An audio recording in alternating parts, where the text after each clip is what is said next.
Welcome back, everybody. Got some exciting content for you here today. We've got HearSayTTV and HamHocks42 talking about the slice of standard event, March 27th. We're going to go ahead and get a metagame breakdown. We also have the top 8 breakdown and then our card of the tournament. So definitely stay tuned for all that. As always, hit that like button, leave a comment down below, and subscribe for all your favorite tournament coverage. Enjoy.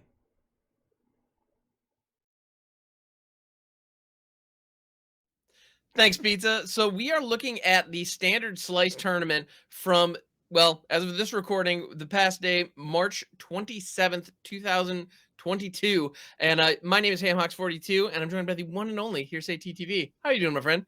Oh, I'm so good. It's so good to be here. It's so good to have this breakdown. I'm so excited.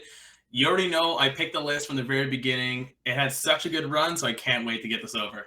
Absolutely. So we are going to be taking a look at the archetype breakdown. We're going to see what decks were popular as well as which ones actually won out. And I got to say, you did make a selection. So here's and I had the privilege of actually doing the coverage for most of the Swiss rounds of this tournament. And we have this tradition where we pick a horse that we're rooting for throughout the course of the game. I picked a Rakdos sacrifice list, which did pretty well.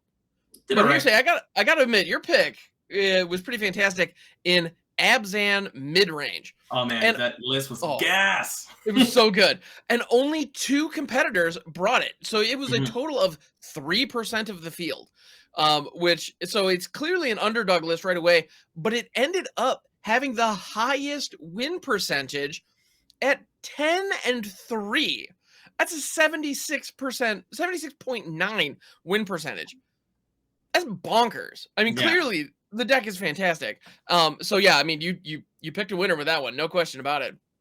Yeah, I was so excited to see it. I can't wait to go over the list. Definitely, and the fact of the matter of if the exact person that I list or that I picked had gone up against the winner of the tournament, which was Esper Planeswalkers, they faced them 3 times and beat them out. Oh, that's so impressive. And yeah, so Esper Planeswalkers was ultimately ended up kind of taking the star of the show spot. It ended up being really what a lot came down to. We'll get more into that when we get into the top 8, but it was a list that it was actually one of the most popular lists at the tournament. 7 different people brought some variant of the Esper Planeswalkers list, and that's no surprise. I mean, at the end of the day, Esper Planeswalker, like Esper has some phenomenal Planeswalkers. You got Kaito, you got Wandering Emperor, you got Lolth. I mean, you got all the goodies. Why not just put them all in a deck and see what you can do? And well, it went off. You gotta love a meta and a format where Esper Midrange is good. Like, it's really good. And Standard's not really that figured out yet. Like, you can literally play or brew any deck in Standard and you could still get your wins in. Like, it's not like there's gatekeepers or there's one list that's just absolutely dominating. Epiphany is it? But like, you know, like, it's good that you can just brew up a list and play anything.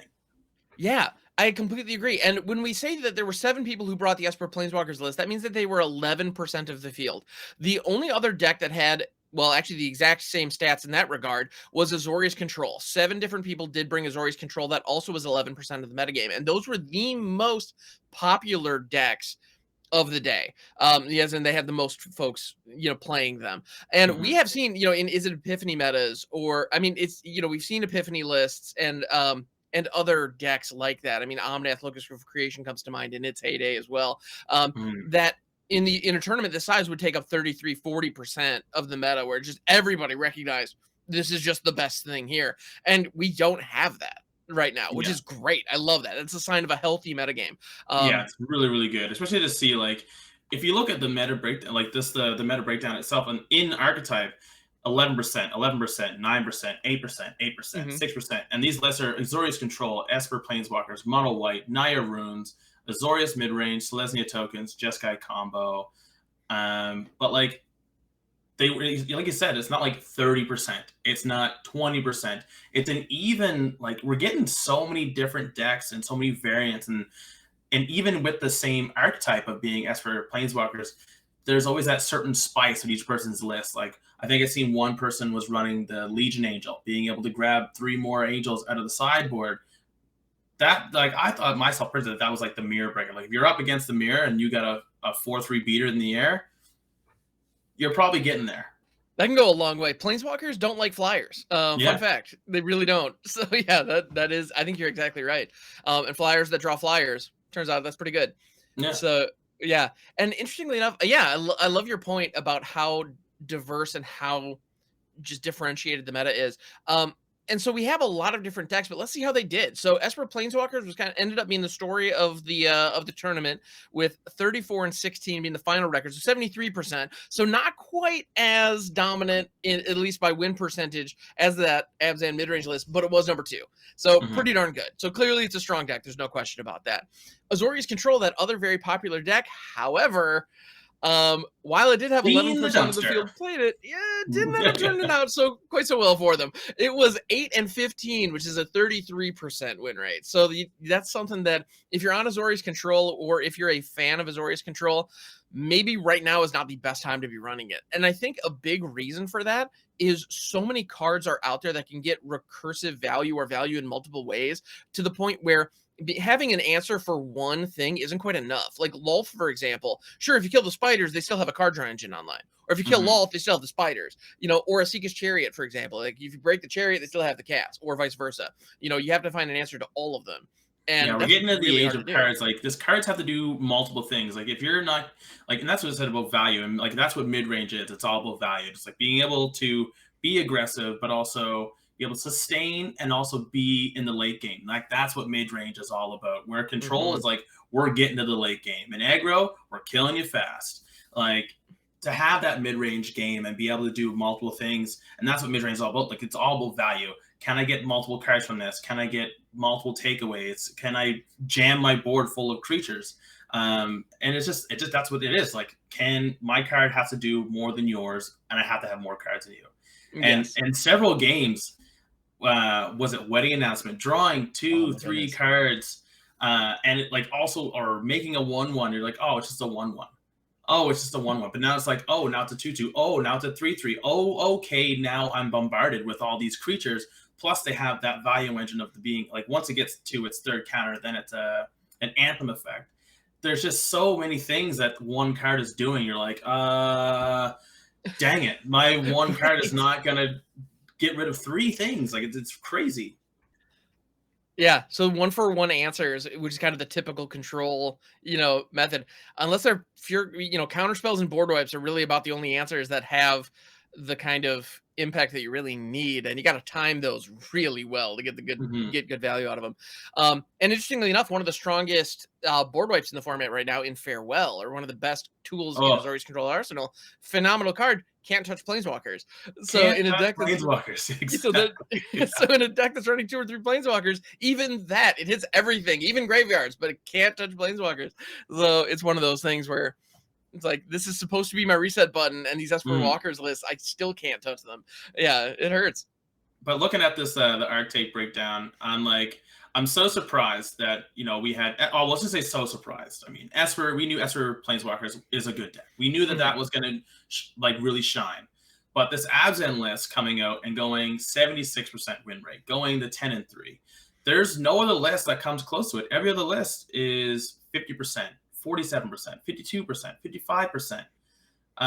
Like, there's only 2 lists that have gone the 60 plus, which is the Esper Planeswalkers and the Abzan. And after watching through the Swiss, that Abzan list was munching away on Esper Planeswalkers. Oh yeah, I can't wait to play it. But enough about talking about the Arc breakdown. Let's get into our top 8.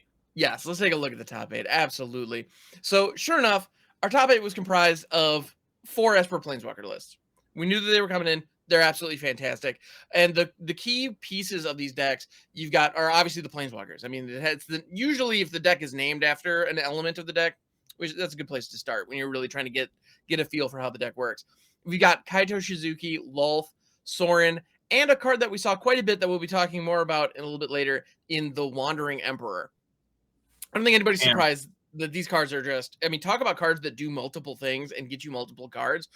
every single one of these does that in some way. And yeah, and so these lists are just loaded with them. And as you can imagine, they just provide a ton of recursive value over and over again, to the point where the deck is capable of sticking one walker, having a couple of decent removal spells, or a card like Wedding Announcement, or even something as simple as Reckoner Bankbuster, we saw quite a bit of in the tournament as well, as just a great card draw engine, as just a way to draw multiple cards. And at the end of the day, every single permanent that's stuck on the board, the opponent had to answer, or it was going to provide too much value to overcome. And so in the mirror, you end up finding these kind of value races where both players are trying to outvalue the opponent and use their removal on just the right pieces repeatedly. And at the end of the day, it really came down to it often came down to who drew the most cards. It was those games were really fun to watch, because when you watch two really well done mid-range decks duke it out like that, you end up in a situation where one ends up playing more the control role, the other's in more of an aggressive situation. And at the end of the day, sometimes you don't even see a life total swing of any meaningful impact until much later into the game, because they're just doing this dance of trying to create card draw and value. And I find it fascinating. And the Planeswalker lists were definitely among them, to the point where, but once one did pop off and was able to create enough tokens and able to buff those tokens enough, it became really difficult to deal with. So it was really cool to watch. So, I mean, the Esper Planeswalker list, no surprise there. And this did end up being, and I should probably should have started from number 8 and moved up. But at the end of the day, I was too excited to get to talk about this one. It ended up just being dominant. Like, it just was a phenomenal deck. Agreed. But yeah, so the other decks that were represented in the top 8, we had Bant Ramp, Selesnya Tokens, Naya Runes, and your beloved Abzan Midrange. It did make it to the list. And I mean, with the dominant performance that the deck showed in the Swiss, of course it would be represented here. Yeah. And it was specifically the pilot that you selected was able to make it, which is pretty fantastic. That's what I was so stoked about. It was the specific person, not just not just a random deck. The specific person in Nicholas Villa comes in with this Abzan list, and I looked at it right away, and I'm like,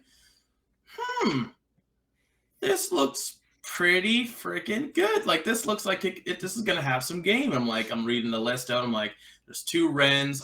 Wren with Chariot is just it's such a powerful combo. Being able to go turn 4, Chariot turn 5, Wren. I'm gonna copy the Tree Folk token. I remember that was a scourge of mono green. Just seeing them go Chariot, Wren. You're like, I can't get rid of this thing. And there's so much. And then you see Wandering Emperor. We already know Wandering Emperor is just such a good card, and it's a Planeswalker with Flash. Why wouldn't it be a good card? It's a token generator, it's a pump, and it's removal. It's a house, and it's Flash. And then we had Lulz on the board, being able to be a card draw engine, and also gumming up the field with some 2/1 spiders that have menace, so you can always end up getting in with at least one. The Process Innkeeper, that being your ramp piece, because even if they get rid of the Innkeeper, you're still left with a treasure. They're running 2 Shambling Gas because they're running the Deadly Disputes. Obviously, if you run Gas, you're going to run Deadly Disputes because it's just a right target to sack it, get 2 cards, get 2 treasures. That's usually how it ends up going. 2 Vanishing Verse. The Rite of Oblivion I thought was really cool. They always say, sorcery speed isn't the right speed, because you always want to have that instant interaction.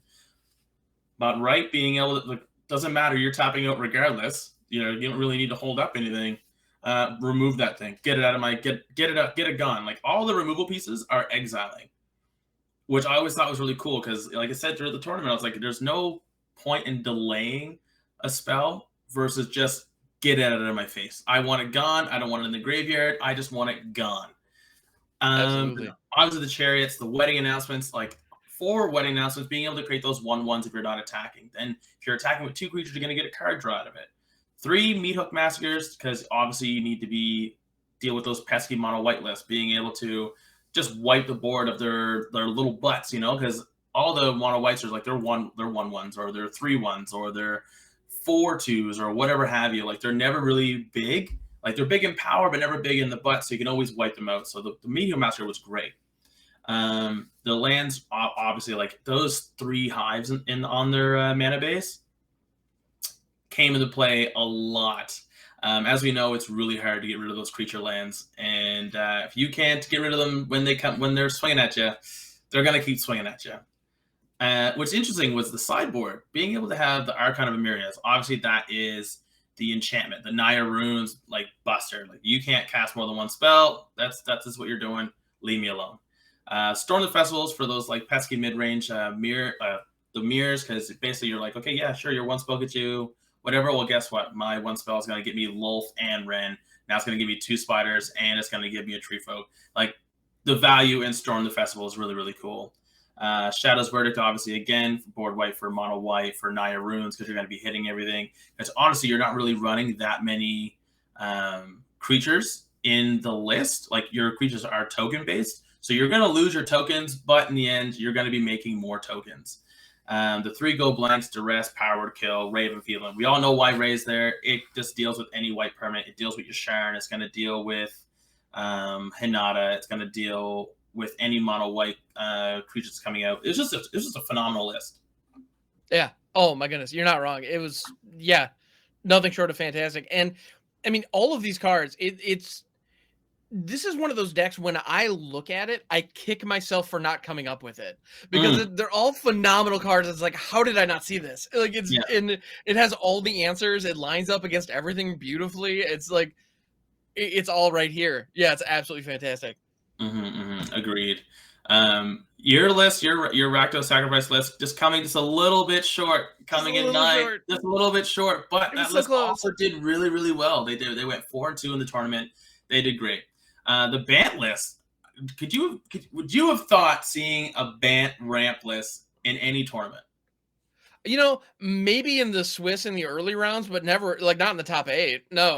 Yeah, I wouldn't have expected that at all. But this here it list is. was really cool too. I mean, this list went off the wall, having the 4 Wandering Emperors, 4 Wrens, Tangle 4 Hedrons, their Prostrate Keepers. Like, you're ramping out the Awe of the Dawn Sky, 4 Emerius Calls.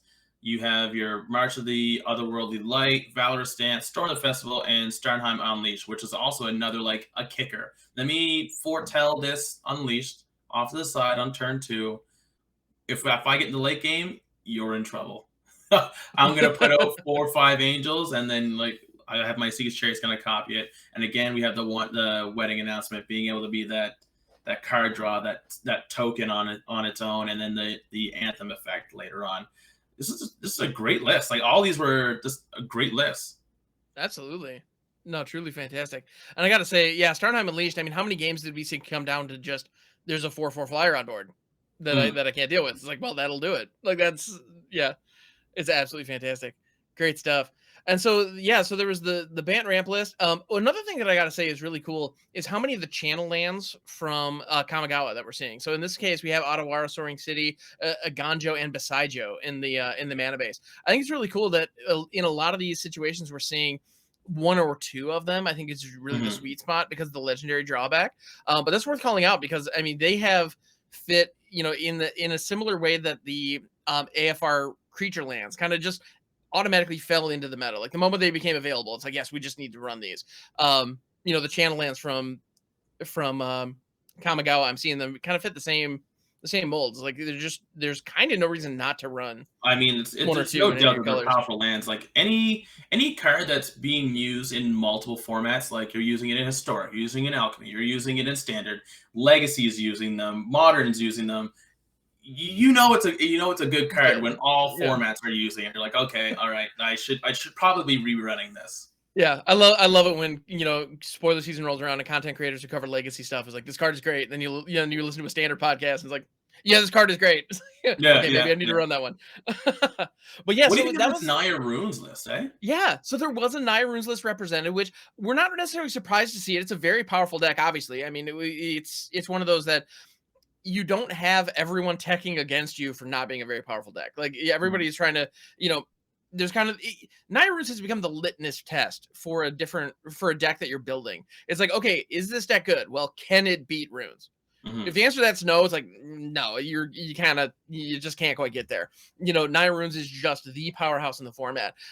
You know, using Generous Visitor, Kami of Transients, Jukai Naturalist, and Runeforge Champion to provide a ton of value. Because at the end of the day, this deck is capable of beating you down with a Trampling Hasty Lifelinker that's potentially as big as a 10-10 on like turn 4. It's insane how quickly things can just grow out of control using cards like Rune of Might. The Rune of Might, Rune of Speed, and Rune of Sustenance are obviously the big ones. We also have Hallowed Haunting in the mix, as well as, of course, Showdown of the Skulls. That card is insane because it just draws you 4 cards. I mean, it's an impulsive draw. You have to, you know, you got to use them or lose them.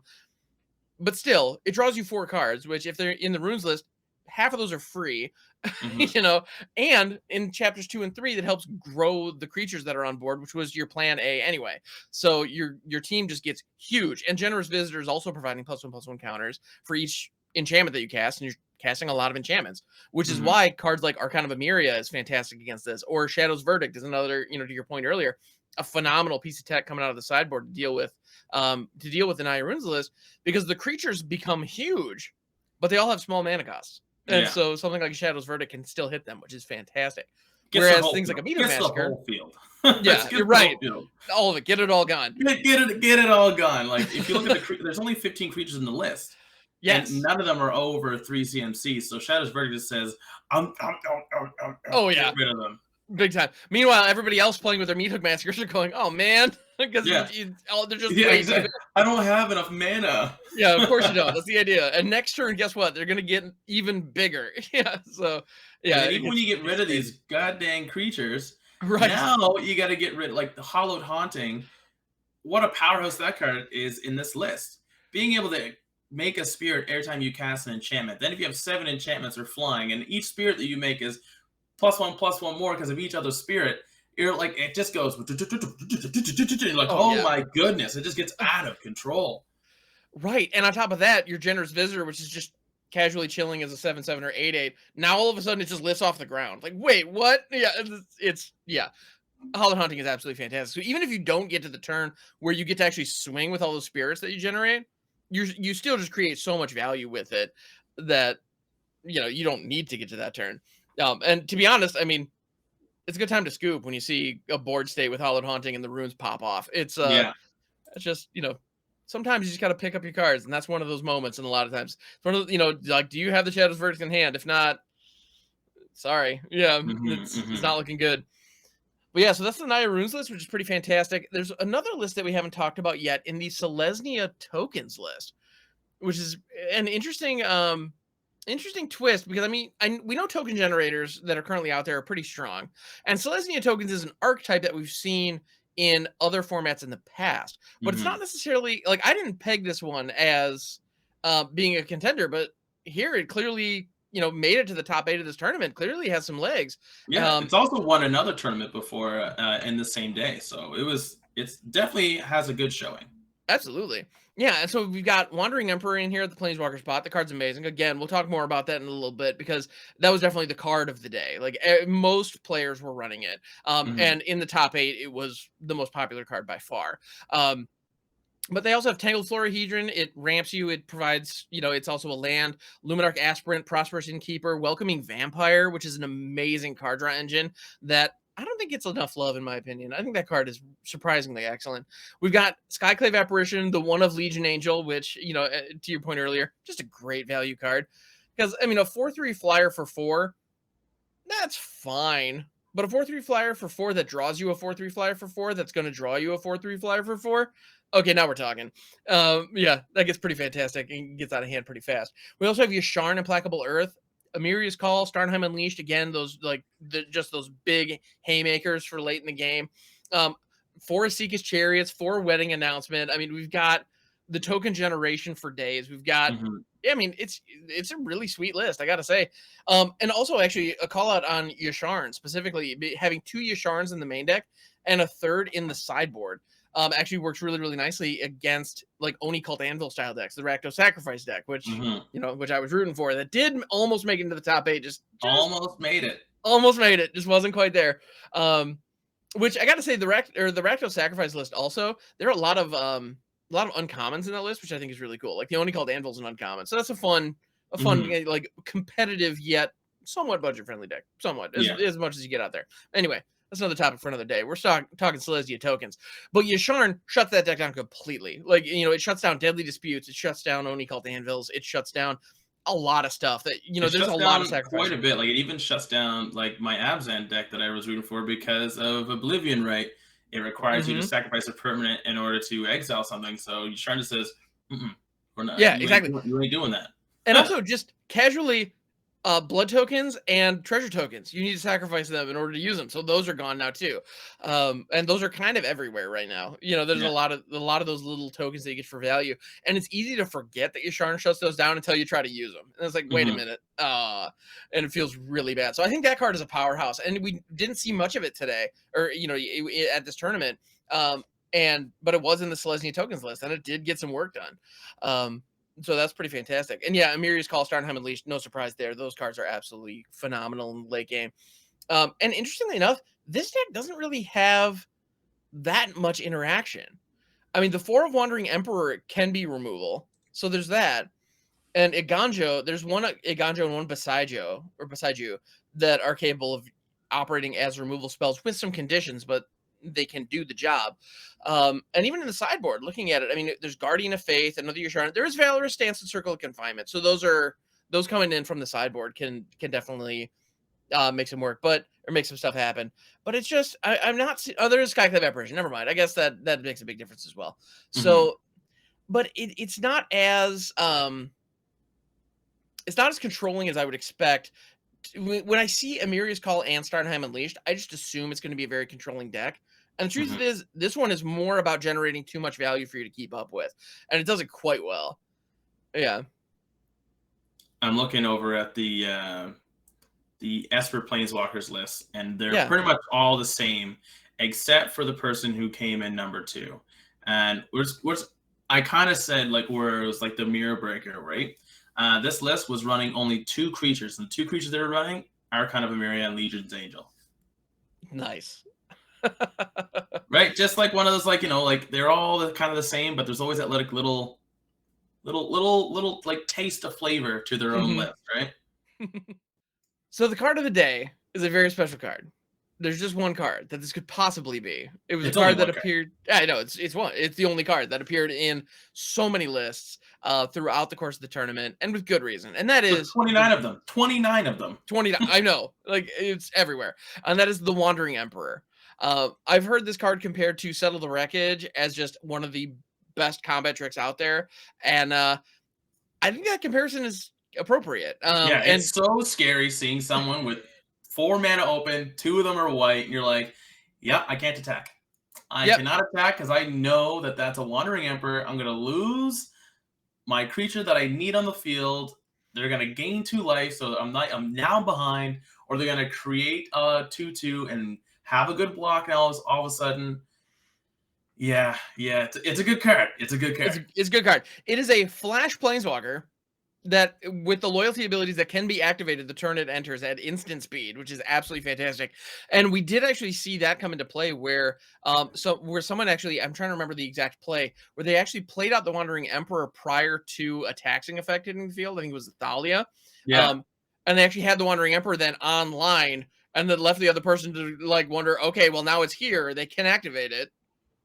Do I attack into this now? And it became a really interesting dynamic, and it was really cool to see, because you can use the Wandering Emperor's abilities. The one usage that we see most often is the moment combat begins, slam the Wandering Emperor, just use it right away, which makes sense, right? That's a good line to take, because at the moment, it's an ambush, it's a sneak attack. You're trying to hit your opponent in a way that they don't see coming.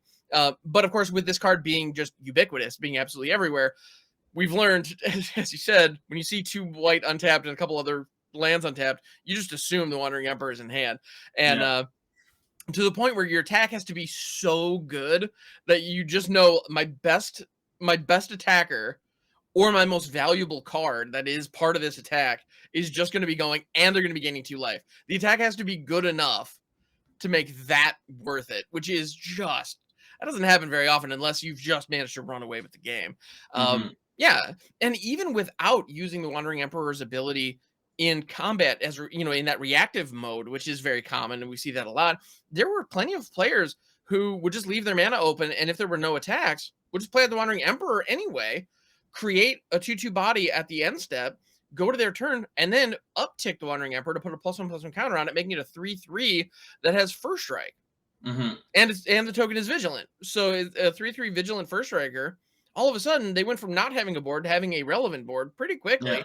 And they have this Planeswalker that's only going to force the board to grow larger and provide removal later on, because it can hit any tapped creature with that -2. Doesn't have to be an attacking creature. It's any tapped creature. Thank you so much, HamHocks and Hearsay, for breaking down that metagame for another amazing PizzaBox tournament. Don't forget, we have 3 tournaments a month. All the links down below in the description. If you enjoy the content, hit that like button, leave a comment down below, and subscribe. As always, stay cheesy, everybody. Stay cheesy.